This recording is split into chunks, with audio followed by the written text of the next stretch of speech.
Hi guys, welcome back to the Geek and Hermit. Today I want to take a look at a new game called Radical Heights. Well, it's so new it's not even out yet. It's in like pre-alpha testing, I think it is. It's on Steam at the moment. The Steam Workshop or Greenlight or whatever the bleed now it's called these days, I don't know. But yeah, basically you can download it for free, and I think when it releases fully it's going to be a free to play one as well.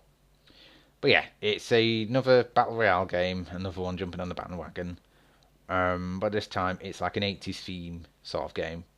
Probably based off the fact that it's 80s is hugely popular now thanks to Stranger Things and stuff like Ready Player One and things like that. Um, but yeah, this game is made by Bosky Studios, who made, well, its company is headed up by Cliff Bleszinski of Gears of War fame.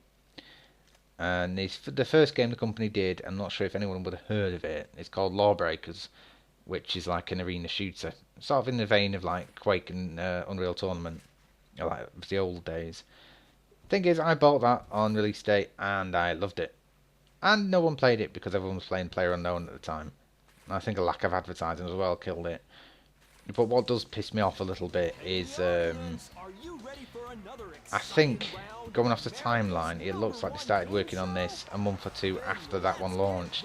And since it's a new studio and a small studio, I've got a feeling they diverted resources and attention away from Lawbreakers into this.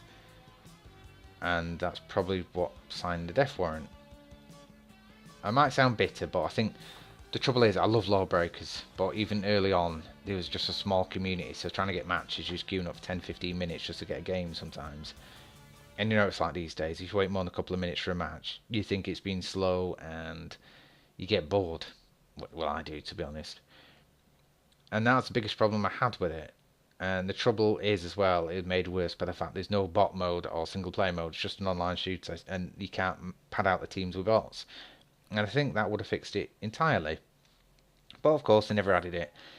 So yeah, very recently they've just said they're going to basically stop supporting Lawbreakers and they're going to be pouring everything into this, which is just a final nail in the coffin now for Lawbreakers. And I'm pissed off because I can't get a refund through Steam because I played it for more than 2 hours, and I can't play it at all because the community is going to dwindle to nothing because it's bad enough when they thought it's being supported, so no one's going to buy it now, are they?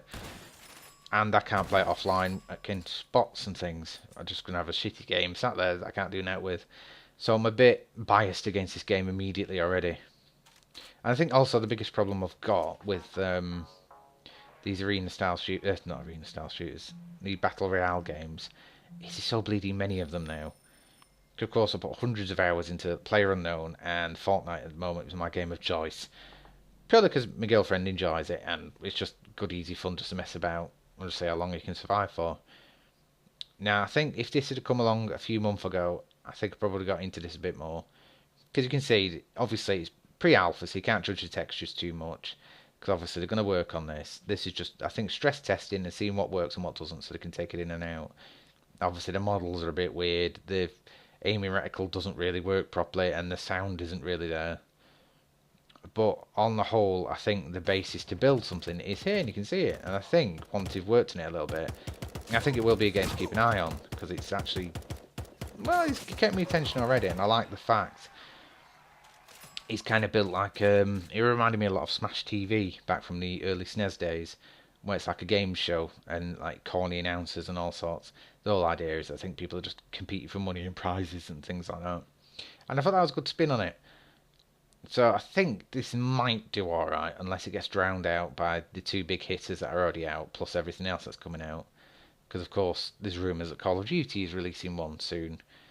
So yeah, God knows how that'll work, but because Call of Duty's already got a pre-built fan base, I think with that and the other two big hitters out there, I don't think there's going to be much room for anything else.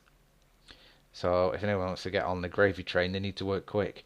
Because my personal biggest problem I've got now is I just can't be bothered getting into another survival shooter. I enjoy them, but I've spent so many hours on the others now. I'm kind of getting bored a bit and want to mix it up a bit with something else, because if I like a cheese and tomato pizza, I don't just eat cheese and tomato pizza for the rest of my life. I also want like a pepperoni one, or go mental and have pasta. and stuff like that, mix it up. I don't want to keep doing the same thing over and over and over and over again. Which is why I've kind of started going back to the arena style shooters now, like your Overwatch and Battleborns, and I've recently started playing Paladins, which I love to death, and I'm going to do a video on soon because I just love that game. So I'm kind of playing that in conjunction with your Fortnite, and I don't know where this really fits in. So I don't know. It's probably one to keep an eye on, but a big problem I did have. It does feel like a cross between PlayerUnknown and Fortnite in the way that the world feels realistic, but the characters look cartoonish. So that's like a bit of a hybrid. And I did like the actual map. The map looked interesting. I think the biggest problem I had is it felt lifeless. I'm not sure if it's because it's so big, but it's got the usual 100 people in it. But I don't know. Like Fortnite is just crazy from the word go, and PlayerUnknown is a bit more slow. But you kind of feel tension when you're going around in PlayerUnknown. Like you might die at any minute, or I don't know. There's always kind of like a bit of fear. But on this, I kind of got bored after half a match, and I was willing someone to shoot me just so I had something to do. And I don't think that's a good sign if I'm getting bored midway through a match. Cause I was literally just wandering around like, what? Okay, what do we do now? I'm bored, and that is not good. So maybe it's just because it's in the early testings, and maybe it's just because I'm getting a bit bored of these styles. But I don't know. Please try it and let me know in the comments below and see what you think. But yeah, thank you for watching, guys, and I shall see you next time. And please, if you want to support a very small channel, please click subscribe, because obviously we don't make any money one at all these days, thanks to new rules. But still, any subscribing helps. So thank you very much, guys. I'll see you next time.